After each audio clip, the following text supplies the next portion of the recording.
ঠান্ডা মাথায় খুনের পরিকল্পনা হয়। দেহ টুকরো টুকরো করার পর সেটা ফ্রিজে রাখা হয়েছিল।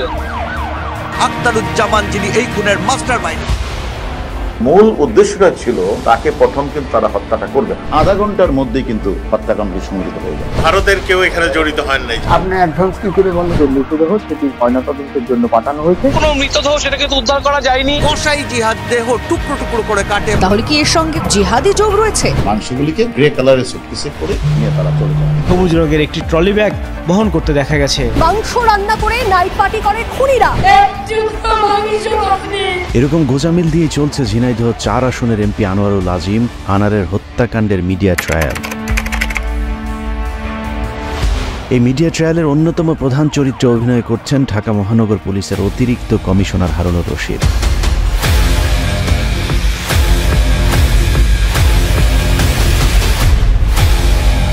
যদি ভুল না করে থাকে তাহলে আনোয়ারুল আজিম আনারের হত্যাকাণ্ডের পর থেকে গেল কয়েকদিনে গোয়েন্দা প্রধান হারুনুর রশিদ কম বেশি প্রায় ৩ ডজন টকশোতে অংশ নিয়েছেন। হারুনুর রশিদের তৎপরতা দেখে মনে হচ্ছে গোয়েন্দা নয়, তিনি পুলিশের গণমাধ্যম শাখার মুখপাত্র। নিজের দায়িত্বের পরিবর্তে বিভিন্ন টেলিভিশনে বক্তব্য দিতেই তিনি ব্যস্ত রয়েছেন। যদিও গোয়েন্দারা যতটা সম্ভব ক্যামেরা এড়িয়ে চলার কথা, কিন্তু তিনি একমাত্র ব্যতিক্রম যিনি রীতিমতো গণমাধ্যমের প্রতি আসক্ত হয়ে পড়েছেন। এটার মধ্যে তারা হলুদের মশলা দিয়ে তারা করে নিয়েছেন। টেলিভিশনে নিজের চেহারা দেখানোর এই আসক্তির কারণে একের পর এক উল্টা পাল্টা বক্তব্য দিয়ে যাচ্ছেন পুলিশের এই কর্মকর্তা। একজন তদন্তকারী কর্মকর্তা হিসাবে বেফাস কোনো কথা আমরা বলতে পারি না। শুধু হারুনুর রশিদ নয়, এমপি আনার হত্যাকাণ্ডের পর থেকে ভারতীয় পুলিশের তৎপরতা অত্যন্ত সন্দেহজনক। সেখানে কোনো সাংবাদিক বা কাউকে এই মুহূর্তে প্রবেশ করতে দেওয়া হচ্ছে না। দুদেশের পুলিশের আচরণ দেখে মনে হচ্ছে কিছু একটা লুকানোর চেষ্টা চলছে দুদেশের পক্ষ থেকেই। তবে কি লুকানোর চেষ্টা করা হচ্ছে সেটা বের করার ক্ষমতা হয়তো আমাদের নেই, কিন্তু দুদেশে প্রচারিত গণমাধ্যমের সংবাদগুলোর পর্যালোচনা করলে একজন শ্রোতা হিসেবে আপনাকে কিছুটা দ্বিধাদ্বন্দ্বে পড়তে হবে। কিছুক্ষণ আগে কিন্তু পুলিশ কনফার্ম করেছে যে তার মৃতদেহ উদ্ধার হয়েছে। আজিম সাহেবের যে মৃতদেহ সেটি ময়নাতদন্তের জন্য পাঠানো হয়েছে। A few minutes later, কোনো মৃতদেহ সেটাকে তো উদ্ধার করা যায়নি। এক এক টেলিভিশন, এক এক দেশের প্রশাসন বিভিন্ন সময় এক এক রকমের তথ্য দিচ্ছে, যা অত্যন্ত সন্দেহজনক। এসব গণমাধ্যম কিংবা প্রশাসনের কর্মকর্তাদের বক্তব্য শুনে আপনার পক্ষে চূড়ান্ত কোনো সিদ্ধান্তে আসা একদমই অসম্ভব। প্রথমত তারা বাংলাদেশের মাটিকে তারা ব্যবহার করতে চেয়েছিল। ঢাকা মহানগর গোয়েন্দা সংস্থার তদন্ত সক্ষমতা এবং তাদের সফলতার কারণে তারা সাহস না পেয়ে বাহিরের মাটিতে তারা এটাকে প্ল্যানটা তারা করেছে। একজন সাধারণ শ্রোতা হিসেবে ঝিনাইদহ ৪ আসনের এমপি আনোয়ারুল আজিম আনারের হত্যাকাণ্ডকে কেন্দ্র করে বেশ কিছু প্রশ্নের উত্তর আমার অস্বাভাবিক মনে হচ্ছে। তারা মনে করেছে বাংলাদেশ যদি হয় তাহলে তারা ধরা পড়ার সম্ভাবনা আছে, সেই কারণেই তারা এই প্ল্যানটা তারা ইন্ডিয়াতে করেছে। প্রথমে যে প্রশ্নটি আমার মাথায় ঘুরপাক খাচ্ছে তা হলো, যাদেরকে খুনি হিসেবে এরই মধ্যে চিহ্নিত করে গণমাধ্যমে অপরাধী হিসেবে প্রতিষ্ঠিত করবার চেষ্টা করা হচ্ছে, তারা কি আসলেই এই খুনের সাথে জড়িত? বিভিন্ন গণমাধ্যমের তথ্য অনুযায়ী এমপি আনার হত্যার মূল পরিকল্পনাকারী তার বন্ধু আখতারুজ্জামান শাহীন। গণমাধ্যম এবং বাংলাদেশের গোয়েন্দা পুলিশের এই তথ্যের যদি সত্যতা যাচাই করতে হয়, তাহলে সবার আগে শাহীন কিংবা তার পরিবারের মানুষের বক্তব্য নেওয়া প্রয়োজন। অথচ বাংলাদেশের কোনো গণমাধ্যম তাদের পরিবারের কোনো মন্তব্য নেয়ারই প্রয়োজন মনে করছে না। আখতারুজ্জামান শাহীনের পাশাপাশি এই নারীর নামও সামনে আসে। উল্টো শাহীনের বাংলোকে ঘিরে নানা ধরনের মুখরোচকর গল্প সাজিয়ে শাহীনকে এখন গডফাদার বানানোর চেষ্টা করা হচ্ছে। কিন্তু প্রশ্ন হলো, শাহীনের ব্যাপারে এতদিন এলাকার সাংবাদিকেরা কেন নিশ্চুপ ছিল? শাহীনের পরিবারের সাথে কথা না বলে একপাক্ষিকভাবে গোয়েন্দা পুলিশের বক্তব্যের উপর নির্ভর করে গড়পড় তার সংবাদ পরিবেশন করে যাচ্ছে বাংলাদেশের গণমাধ্যমগুলো। মূলত হত্যার মাস্টারমাইন্ড আখতারুজ্জামান শাহীন দেশে আসলে প্রায় ঝিনাইদহের কোটচাঁদপুর উপজেলার নিজের বিলাসবহুল বাংলোতে পার্টির আয়োজন করতেন। অনুসন্ধানের শুরুতে আমরা খুনের ঘটনায় অভিযুক্ত প্রধান পরিকল্পনাকারী শাহীনের একটু বক্তব্য শুনে আসি। আমাকে বলা হচ্ছে আমি নাকি 5 কোটি টাকা দিয়েছি। কিভাবে আমি 5 কোটি টাকা দিই? কোথায় পেলাম আমি 5 কোটি টাকা? মানুষ বাংলাদেশে অনেক কথাই বলে, কিন্তু তাদের কাছে কোনো প্রমাণ থেকে তারা দেখাতে বলে। সব অপরাধী তার অপরাধ অস্বীকার করবে, এটাই স্বাভাবিক। কিন্তু শাহীনের এই বক্তব্যের কিছু ভিত্তি রয়েছে। যেমন শাহীন কলকাতায় যে বাসাটি ভাড়া নিয়েছে সেই বাড়িটি তার নিজের নামে নেয়া। শাহীন ভালো করে জানে অভিজাত এলাকার এই বাড়িতে নিরাপত্তা ব্যবস্থা অত্যন্ত সুদৃঢ়। চারপাশে সিসি ক্যামেরায় ঢাকা নিরাপত্তার চাদরে বেষ্টিত এরকম একটি জায়গাকে কেন তারা খুনের জন্য বেছে নেবেন? আপনাদেরও তো সেন্স থাকা উচিত। আমি ফ্ল্যাট ভাড়া নিয়ে আমি এই কাজ করব? আপনি করবে। পরের প্রশ্ন হলো, এরই মধ্যে বিভিন্ন গণমাধ্যমে প্রচারিত খবর অনুযায়ী এমপি আনারের বন্ধু শাহিনের কোটচাঁদপুরে রয়েছে বিরাট একটি বাংলো। সে বাংলোতে মদ আর জুয়ার আসরে বিভিন্ন সময় এমপি আনারের যাতায়াত নাকি ছিল। রাতে সেখানে মদের আড্ডা আর সুন্দরী নারীদের নিয়ে আমোদ প্রমোদ করা হতো। এই যে রান্না বাড়া করে, খাওয়া দাওয়া করে, এই বক্সে গান মান দেয়। খবর ছড়িয়েছে বাংলা সিনেমার বিভিন্ন নায়িকাদেরও নাকি সেখানে আনাগোনা রয়েছে। এই বাংলোতে নাকি ঢাকায় ছবির একাধিক নায়িকারাও আসা যাওয়া ছিল। জানা যায় বন্ধু শাহিনের আমন্ত্রণে সাংসদ আনারও একাধিকবার এই বাংলোতে গিয়েছিলেন। সেখানে তারা একান্ত সময় কাটাতেন। এছাড়া হানি ট্র্যাপ হিসেবে যে শিলাস্তি রহমানের কথা বলা হচ্ছে তাকে এলাকায় সবাই আখতারুজ্জামান শাহিনের ঘনিষ্ঠ বান্ধবী হিসেবেই জানে। তাহলে প্রশ্ন হলো, শিলাস্তির সাথে একান্তে সময় কাটানোর জন্য এমপি আনারকে কেন ভারতে যেতে হবে? এমপি আনার যদি ভারতে গিয়ে কোনো নারীর সাথে একান্তে সময় কাটাতে চেয়েই থাকে তাহলে সেটা শিলাস্তি রহমান নয়, অন্য কোনো নারী হতে পারে, এবং সেই নারী অবশ্যই বাংলাদেশি নয়, ভারতীয়। আর ভারতীয় সেই নারীকে বন্ধু শাহিনের বাসায় নয়, অন্য কোথাও গিয়ে একান্তে সময় কাটানোর কথা। এর পেছনে আরও যুক্তি দেওয়া যেতে পারে, যেমন ভারতীয় কয়েকটি গণমাধ্যম প্রচার করেছে আনারুল খুন হয়েছে একটি মদের আসর থেকে, এবং সেখানেই টাকা পয়সা নিয়ে কথা কাটাকাটির এক পর্যায়ে তাকে নাকি খুন করা হয়েছে। প্রশ্ন হলো, শাহিনের সাথে যদি এমপি আনারের টাকা পয়সা নিয়ে সে ধরনের সমস্যা থাকতো তাহলে এমপি আনার কি কখনোই কাউকে না জানিয়ে শাহিনের গোপন সেই বাসায় গিয়ে উঠত? কখনোই না। একটা মদ্যপানের আসর, সেই আসরেই মাথায় কোনো ভারী বস্তু দিয়ে প্রথম আঘাত করা হয়। সবচেয়ে বড় রহস্যের ডালপালা গজিয়েছে এমপি আনারুল আজিমের মরদেহকে কেন্দ্র করে। কলকাতা নিউ টাউনের শাহিনের ভাড়া নেওয়া যে বাড়িটিতে আনার খুন হয়েছে বলে দাবি করা হচ্ছে, সেই বাড়িটি যখন কলকাতা পুলিশ নিয়ন্ত্রণে নিয়েছিল তার পরপরই স্থানীয় সাংবাদিকদেরকে জানানো হয়েছিল এমপি আনারের মরদেহ পাওয়া গিয়েছে। এমনকি সাংবাদিকরা সেই মরদেহ বহনকারী গাড়ির ছবিও দেখাচ্ছিল, এবং লাশ ময়না তদন্তের জন্য নেওয়া হচ্ছে বলেও সাংবাদিকেরা পুলিশের বরাত দিয়েই নিশ্চিত করেছিল। সাদ্দাম এমপির মরদেহ দেশে আনার ব্যাপারে সর্বশেষ কি তথ্য আছে আপনার কাছে? 9 দিন পর তার কিন্তু ভারতের পশ্চিমবঙ্গ থেকে তার মরদেহ উদ্ধার করা হয়েছে। কিছুক্ষণ আগে কিন্তু পুলিশ কনফার্ম করেছে যে তার মৃতদেহ উদ্ধার হয়েছে। আজিম সাহেবের যে মৃতদেহ সেটি ময়নাতদন্তের জন্য পাঠানো হয়েছে। এই সংবাদ ছড়িয়ে পড়ার কিছুক্ষণ পরেই পাল্টে যায় প্রেক্ষাপট। বাংলাদেশ এবং ভারতীয় গণমাধ্যমের নিউজ ফিড থেকে উধাও হয়ে যায় এমপি আনারের মরদেহ উদ্ধারের খবরটি। এরপর থেকে আনারের লাশ নিয়ে চলতে থাকে বিভিন্ন রকমের বিভ্রান্তমূলক খবর। দেহ টুকরো টুকরো করার পর সেটা ফ্রিজে রাখা হয়েছিল। সঞ্জীবা গার্ডেন থেকেই পরবর্তীকালে দেহের দেহাবশেষ উদ্ধার হয়। বিভিন্ন পার্টে ভাগ করে ফেলেছে, অর্থাৎ হার্ডিসতে মাংস আলাদা করে ফেলেছে, বাকি মাংসগুলিকে বিভিন্ন পলিথিন বা বিভিন্ন ইয়েতে করে তারাও বের হয়ে যায়। কোথাও বলা হয়েছে কয়েক টুকরো মাংস পাওয়া গিয়েছে, কোথাও শরীরের অর্ধেক অংশ পাওয়ার দাবি করা হয়েছে, আবার কোথাও আজিমের রক্তমাখা জামা পাওয়ার সংবাদও প্রচারিত হয়েছে। তার যে আত্মীয় স্বজন আছে তারা সিদ্ধান্ত নেবেন কখন কিভাবে তারা এই মরদেহ বাংলাদেশে নিয়ে আসবেন। দর্শক এবার চলে যেতে চাই কলকাতায়। আস্ত কোনো দেহ, অর্থাৎ পুরো কোনো মৃতদেহ সেটা কিন্তু উদ্ধার করা যায়নি। কোথাও আবার বলা হয়েছে আনারের গোশতে মশলা টশলা মাখিয়ে তারপর নাইট পার্টি করা হয়েছে। মেশানো হয় হলুদ, ফ্ল্যাটে জমিয়ে মাংস রান্না করে নাইট পার্টি করে খুনিরা। কথিত খুনি জিহাদকে নিয়ে মরদেহ উদ্ধারের নাটক করা হলে সেখান থেকেও এমপি আনারের শরীরের কোনো অংশ উদ্ধার করতে পারেনি কলকাতা পুলিশ। বাংলাদেশে যে সাংসদের দেহাংশের খোঁজ চলছে, ভাঙড়ে পৌঁছে যায় সিআইডি। সেই জিহাদকে সঙ্গে নিয়ে বাগজেলা খালের বিভিন্ন অংশে তল্লাশি চালাচ্ছেন। জিহাদকে নিয়ে পুলিশের মরদেহ উদ্ধারের নাটক শেষ হবার পর প্রশ্ন উঠেছে আনারের লাশ তাহলে কোথায় গেল?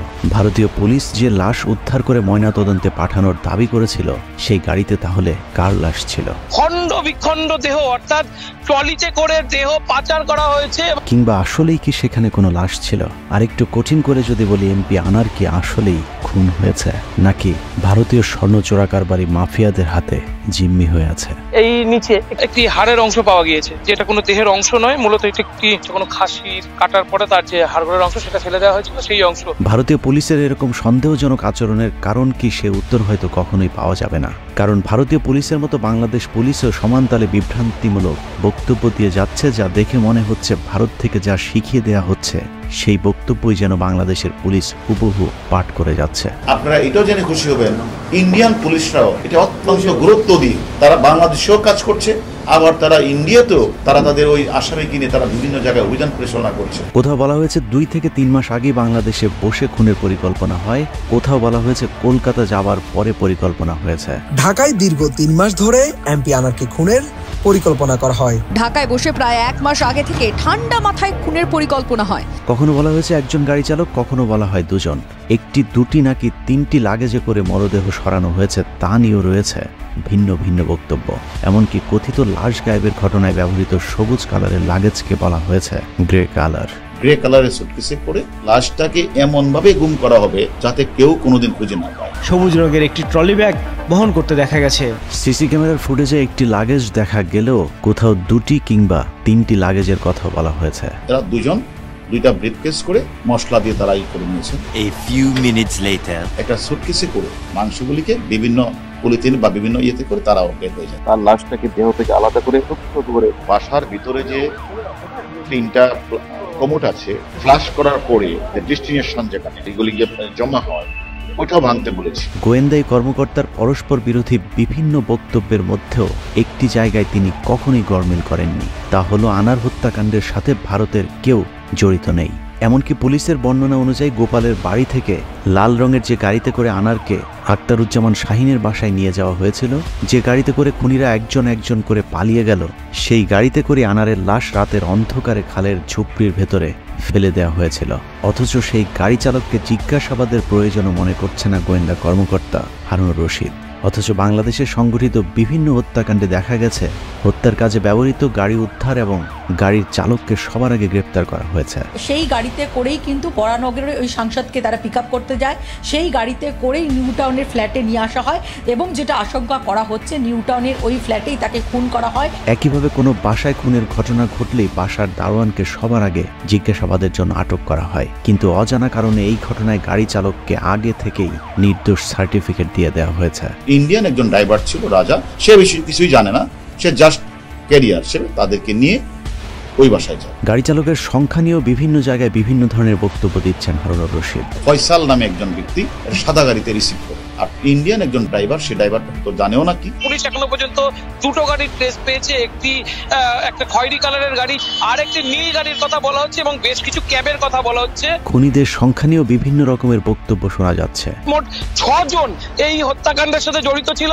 6 জনের 6 জনই বাংলাদেশি নাগরিক। 3 জনই কিন্তু সরাসরিভাবে ডাইরেক্ট একেবারে খুনের সঙ্গে তারা যুক্ত, তারা খুন করে। এমপি আনারুল আজিম যে বন্ধুর বাসায় গিয়ে উঠেছিল, প্রয়োজন ছিল সেই গোপালকেও জিজ্ঞাসাবাদ করা, কিন্তু অদৃশ্য কারণে গোপালের ব্যাপারে শুরু থেকেই বাংলাদেশের পুলিশ একদম চুপ। বাংলাদেশের বেশ কিছু গণমাধ্যম খুনের কারণ হিসেবে এমপি আনারের স্বর্ণ চোরাচালানের বিষয়টি আলোচনায় আনলেও গোপাল নিজেও যে একজন স্বর্ণ চোরা কারবারি সেটি একদম এড়িয়ে যাচ্ছে। অথচ হতে পারে গোপাল নিজেও এই খুনের পরিকল্পনাকারীদের একজন, যে কারণে ভারতীয় সাংবাদিকেরাও গোপালকে আটক করে জিজ্ঞাসাবাদের দাবি তুলেছেন। পুলিশ হয়তো এখন গোপাল বিশ্বাসকে স্ক্যানার অর্থাৎ তদন্তের আওতায় নিয়ে আসবেন। কেন এমপি আনারের বন্ধু গোপাল এবং তাকে বহন করা সেই গাড়ির ড্রাইভারকে বাঁচানোর চেষ্টা করা হচ্ছে, সেই প্রশ্নের উত্তর খোঁজা গেলেই আসল খুনিদেরকে বের করা সম্ভব। গোপাল বিশ্বাসের যেহেতু ফোন সুইচ অফ, গোপাল বিশ্বাসের সঙ্গে আমরা যোগাযোগ করতে পারিনি। এই বন্ধুর সম্পর্কে তোমায় জানিয়ে রাখি যে গোপাল বিশ্বাস তিনি একজন স্বর্ণ ব্যবসায়ী। ভারতীয় গণমাধ্যমের তথ্য অনুযায়ী যেহেতু গোপাল নিজেও একজন স্বর্ণ চোরা কারবারি, হতে পারে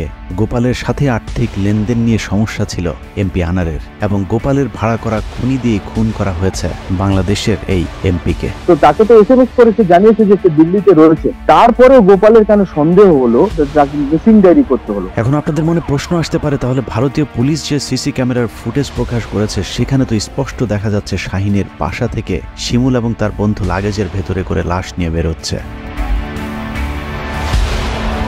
কিন্তু আমার প্রশ্ন হলো, ওই লাগেজের ভেতরে যে লাশ ছিল সেটা আপনি কিভাবে নিশ্চিত হলেন? এত বড় লাগেজে করে মাংস নিয়ে যদি ছোট্ট একটি খালে ফেলা হয় তাহলে সেই লাগেজটি অবশ্যই খুঁজে পাওয়ার কথা, কিন্তু প্রশিক্ষণপ্রাপ্ত ডুবুরিদের কাজে লাগিয়েও বেশ কয়েকদিন ধরে চেষ্টার পরও বিশাল সেই লাগেজটি উদ্ধার করা সম্ভব হচ্ছে না। এটা খুবই অস্বাভাবিক।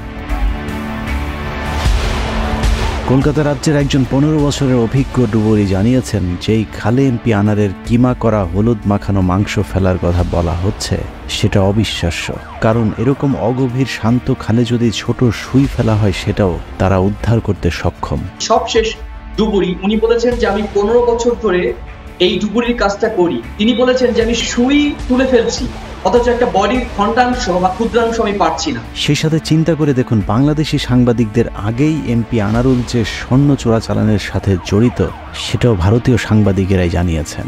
এখন প্রশ্ন হলো, আনারুল সম্পর্কে এত তথ্য ভারতীয় সাংবাদিকরা কোথায় পেল? এই সাংসদ তিনি একজন স্বর্ণ ব্যবসায়ী, স্বাভাবিকভাবে এই গোপাল বিশ্বাসের সাথে সাংসদের ঘনিষ্ঠতা কোন পর্যায়ে ছিল? কোনো ব্যবসায়িক কারণ? আরও প্রশ্ন উঠতে পারে, ভারতীয় পুলিশ কেন খুনের ঘটনা ধামাচাপা দেওয়ার চেষ্টা করবে? কারণ যে চক্রটি স্বর্ণ চোরা কারবারির সাথে জড়িত তারা অত্যন্ত ক্ষমতাবান। কতটা ক্ষমতাবান সেটা একমাত্র সীমান্ত এলাকার বাসিন্দারাই জানেন। চুয়াডাঙ্গা, ঝিনাইদহ, যশোর সীমান্ত এলাকায় যাদের বাড়ি তাদের কাছে খবর নিলেই জানতে পারবেন কতটা জমজমাট ওই এলাকার এই মুহূর্তের স্বর্ণ চোরা কারবারিদের ব্যবসা। ভারতীয় স্বর্ণ চোরা কারবারিরা দুবাই থেকে নিয়ে আসা স্বর্ণ ভারতে নিয়ে যেতে দীর্ঘদিন ধরে বাংলাদেশকে ট্রানজিট হিসাবে ব্যবহার করছে। আর এই ট্রানজিটে শাহজালাল আন্তর্জাতিক বিমানবন্দর থেকে ভারতে পৌঁছানো পর্যন্ত বাংলাদেশের ভেতরে মোট দুবার হাত বদল হয়। একটি পক্ষ শাহজালাল থেকে সীমান্ত এলাকা পর্যন্ত নিয়ে যায়, আরেকটি পক্ষ সীমান্ত পার করে ওপারে পৌঁছে দেয়। এক একটি পার ঢাকা থেকে ভারত সীমান্ত পর্যন্ত পৌঁছে দিতে 700 থেকে 1000 টাকা দেয়া হয় বহনকারী প্রতিজনকে। আর এটা এখন চুয়াডাঙ্গা, ঝিনাইদহ এবং যশোর সীমান্ত এলাকার অনেক যুবকের একমাত্র আয়ের উৎস। বিশেষ করে ঝিনাইদহ জেলার আনোয়ারুল আজিম আনার, যশোরের শাহিন চাকলাদার এবং চুয়াডাঙ্গা 2 আসনের এমপি আলী আজগর টগরের নাম বহুল আলোচিত। এই অবৈধ ব্যবসা করে এমপি এবং তাদের পরিবারের লোকজন এখন শত শত কোটি টাকার মালিক হয়েছে। যে মাফিয়াদের হয়ে কাজ করে শত শত কোটি টাকার মালিক হওয়া যায়, তাহলে সেই মাফিয়ারা কত টাকার মালিক সেটা একটু চিন্তা করুন। চিন্তা করে হয়তো ধারণা পাওয়া যায়, কিন্তু প্রমাণ করা অসম্ভব। যে কারণে যদি কিন্তু হতেও পারে, এসবের বাইরে গিয়ে আমাদের পক্ষে সব তথ্য উপাত্ত উপস্থাপন করা সম্ভব নয়। যে কারণে প্রমাণ করার পরিবর্তে একটু ধারণা দিয়ে যাই। এমপি আনার হত্যার 3 আসামির একজন শিলাস্তি রহমানকে। শিলাস্তি রহমানের স্বাক্ষর নিতে গেলে তিনি সেই আইনজীবীকে বলেন, কেন স্বাক্ষর করবেন তিনি? আসামি নয়, কাঠগড়ায় নিজেকে নির্দোষ দাবি করেন শিলাস্তি। শিলাস্তির এই দাবি হয়তো সঠিক। এমপি আনার তার বন্ধু শাহিন এবং আমান শিলাস্তিদের হয়তো ভারতের সেই বাসায় একটা গেট টুগেদার হয়েছিল, কিন্তু সেখানে আনার খুন হয়নি। খুনের ঘটনা হয়তো ঘটেছে অন্য কোথাও। খুনি হিসেবে এখন যাদের নাম শোনা যাচ্ছে তারা সকলেই হয়তো পরিস্থিতির শিকার। এদের মধ্যে অপ্রাসঙ্গিকভাবে একজনকে বলির পাঠা বানানো হয়েছে, যার নাম কথিত কসাই জিহাদ হাওলাদার। নামের সাথে জিহাদি একটি জঙ্গি জঙ্গি ভাব থাকায় হয়তো তাকে বাছাই করা হয়েছে।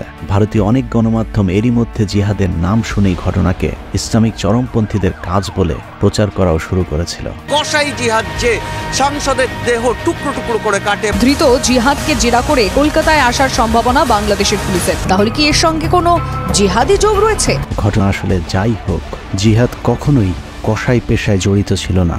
মানুষের মাংস কেটে টুকরো টুকরো করা তো বহু দূরের কথা, তাকে দিয়ে কাউকে চর মারাও অসম্ভব। গণমাধ্যমে জিহাদের যে ছবিটি ভেসে বেড়াচ্ছে সেটা দেখেও বোঝাই যাচ্ছে তাকে দিয়ে কোনো মানুষকে কেটে কুচি কুচি করা একদম অসম্ভব। ও এরকম কোনো কাজ করতে পারে না। আমি একটা কথা, আমার হাজবেন্ড কখনো কষাই ছিল না, আর ওর যত ফ্রেন্ড ছিল ওরা কোনোদিন যতগুলাই ফ্রেন্ড ছিল কষাই নেই। এই ধরনের ছেলে না, এখন যে কোনো এর মধ্যে আপনারা গুড়াইয়াত দিয়ে তারপরে দেখেন কোন জায়গায় কি হয়েছে, বুঝছেন? কিন্তু ছেলে কিন্তু খারাপ না, ওর ফ্যামিলি খারাপ না। এভাবে পরিকল্পিত একটি মিডিয়া ট্রায়ালের মাধ্যমে এমপি আনার হত্যাকাণ্ডকে ভিন্ন খাতে প্রবাহিত করবার চেষ্টা করা হচ্ছে। পরিস্থিতি দেখে মনে হচ্ছে ভারতের হাই অফিসিয়াল কোনো একটি জায়গা থেকে গোপালদেরকে বাঁচানোর জন্য বাংলাদেশের স্বরাষ্ট্রমন্ত্রীকেও নির্দেশ দিয়েছে। যে কারণে কোনো প্রকার তদন্ত ছাড়াই ভারতের কেউই হত্যাকাণ্ডের সাথে জড়িত নয় বলে ঘটনার প্রথম দিনই জানিয়ে দিয়েছিলেন ভারতে নিয়োগ করা বাংলাদেশের স্বরাষ্ট্রমন্ত্রী আসাদুজ্জামান খান কামাল। ভারতের কেউ এখানে জড়িত হন নাই। যারা হত্যা করেছেন এখন পর্যন্ত আমাদের কাছে যা ইনফরমেশন, আমাদের দেশের মানুষই এর সঙ্গে জড়িত। এসব কারণে হাজারো ডালপালা গজাতে শুরু করেছে আনার হত্যাকাণ্ড নিয়ে। আসলেই কি আনার খুন হয়েছে? খুন হলে এখন পর্যন্ত কেন লাশের একটি টুকরো খুঁজে পাওয়া যাচ্ছে না? নাকি আনারকে ভারতীয় গোয়েন্দা সংস্থায় গুম করে রেখেছে? তাকে কে মেরেছে আপনি অ্যাডভান্স কি করে বলেন? হোম মিনিস্টারও বলে, ফরেন মিনিস্টারও বলে, এনারা অ্যাডভান্স অনেক মন্ত্রী এটা বলে, অ্যাডভান্স কথা বলে। তদন্ত নাই, কিছু নাই। স্বরাষ্ট্রমন্ত্রী যে কোনো কিছু না জেনেই ভারতকে বাঁচানোর চেষ্টা করছে সেটা ভারতীয় একটি গণমাধ্যমে তার দেয়া বক্তব্যেই প্রমাণ হয়ে যায়। বাংলাদেশি গণমাধ্যমে এমপি আনারের খুনিরা সবাই বাংলাদেশি দাবি করা মন্ত্রী। তারও একদিন পর ভারতীয় সাংবাদিকদেরকে জানিয়েছেন আনার কি খুন হয়েছেন নাকি সুইসাইড করেছেন সেটাও নাকি তিনি তখনও জানেন না। অথচ বাংলাদেশি গণমাধ্যমের সামনে তিনি বলেছিলেন আনার খুন হয়েছে এবং বাংলাদেশিরাই তাকে খুন করেছে। বাংলাদেশ সরকারকে আপনাকে হোম মিনিস্ট্রিকে কি খুন বলেই জানানো হয়েছে? এটা খুন না সুইসাইড না কত কিছু হতে পারে। এছাড়াও কোনো দলের একজন সংসদ সদস্য ভারতে গিয়ে খুন হবার পর স্বভাবতই সেই দলের সাধারণ সম্পাদকের উচিত ভারত সরকারের নিরাপত্তায় কোনো ঘাটতি ছিল কিনা তা খতিয়ে দেখা। অথচ ওবায়দুল কাদের ঘটনা শুনেই বলে দিয়েছিলেন ভারতের কোনো দোষ নেই, সব দোষ এমপি আনারের, কারণ তিনি ভারত সরকারকে না জানিয়েই সে দেশে গিয়েছিলেন। কিন্তু আর ভারত সরকারকে জানিয়ে যান, কাজে নিরাপত্তার ব্যাপারটা তখনই সেভাবে দেখাও। পরিস্থিতি দেখে মনে হচ্ছে কয়েকটা বিষয়কে আড়াল করবার চেষ্টা চলছে যা তদন্তের মূল বিষয় হতে পারত। যেমন এমপি আনারুল আজিম আনারের ভারতে যাবার উদ্দেশ্য আসলে কি ছিল সেটা নিয়ে কোনো আলোচনা নেই। দর্শনার গেদে সীমান্ত হয়ে ভারতে যাবার সময়কার যে ভিডিওটি নেট দুনিয়ায় ঘুরে বেড়াচ্ছে সে ভিডিওটি কে করেছিল, কেই বা প্রথম ফেসবুকে আপলোড করলো। এমপি আনার লাল পাসপোর্ট নিয়ে ভারতে যাবার পরেও তাকে কেন যথাযথ নিরাপত্তা দেয়নি ভারত সরকার? এমপি আনার তার ভারতীয় বন্ধু গোপালের বাসা থেকে বের হবার পর যে লাল গাড়িটি দেখা গিয়েছিল সেই গাড়িতে কে গেছিল? গোপালের বাড়ি থেকে বের হবার পর মাঝপথের যে ভিডিওটি বিভিন্ন জায়গায় দেখা যাচ্ছে সেই ভিডিওটি কে ধারণ করেছিল? গোপালকে এমপি আনারের মুঠোফোন থেকে ভিআইপিদের সাথে দিল্লি যাচ্ছি লিখে খুদে বার্তা পাঠানোর পরেও গোপাল কেন সাধারণ ডায়েরি করেছিল? সাধারণ ডায়েরি করবার পর থেকে গোপাল কেন পলাতক রয়েছে? সাংবাদিকদেরকে পুলিশ প্রথমে লাশ পাওয়া গিয়েছে দাবি করবার পর কেন পরবর্তীতে তা অস্বীকার করা হয়েছে? ভারতে এমপি আনার খুন হয়েছে এই খবর জানার সাথে সাথে ডিবি কিভাবে আসামিদের কাছে সবকিছু জেনে ফেলল? এমনকি আনারের মাংসে হলুদ মাখানোর খবরও আসামিরা এত সহজে কিভাবে স্বীকার করে ফেলল? নাকি সাজানো এই নাটকে আসামিরা আগে থেকেই ডিবির হাতে আটক ছিল? আনার কন্যা তার বাবার খোঁজে ভারতে যাবার কথা বলেও কেন যায়নি? ভারতে যেতে এমপির মেয়েকে কে নিষেধ করেছিল?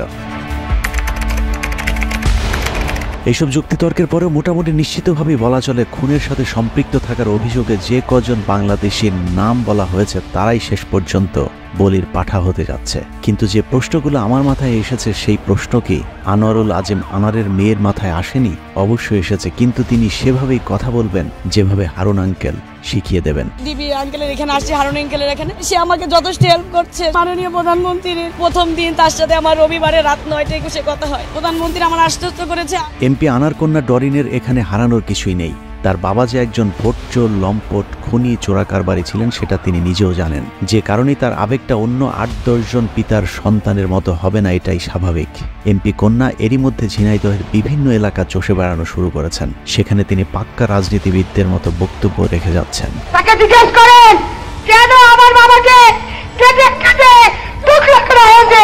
সবকিছু ঠিক থাকলে ঝিনাইদহ 4-0 আসনের পরবর্তী এমপি হতে যাচ্ছেন আনারের কন্যা। অতএব আপাতত তার জন্য এতটুকুই মেঘ না চাইতে বৃষ্টির মতো। সেই বৃষ্টিতে যদি এমপির পরিবার শীতল হয়ে যায় তাহলে আমরা আর উষ্ণতা ছড়ানোর চেষ্টা করে লাভ কি? অতএব চলুন বাংলাদেশ এবং ভারতের যৌথ প্রযোজনায় আরেকটি নাটক দেখতে থাকি, যেই নাটকের সব পক্ষই শেখ হাসিনার লোক। আমাদের এখানে হারানোর কিছুই নেই, কারণ এমপি আনারের মৃত্যু কিংবা শাহীন শিলাস্থিত মৃত্যুদণ্ড সবই আমাদের জন্য ঈদের মতো। আল্লাহ হাফেজ, ঈদ মোবারক।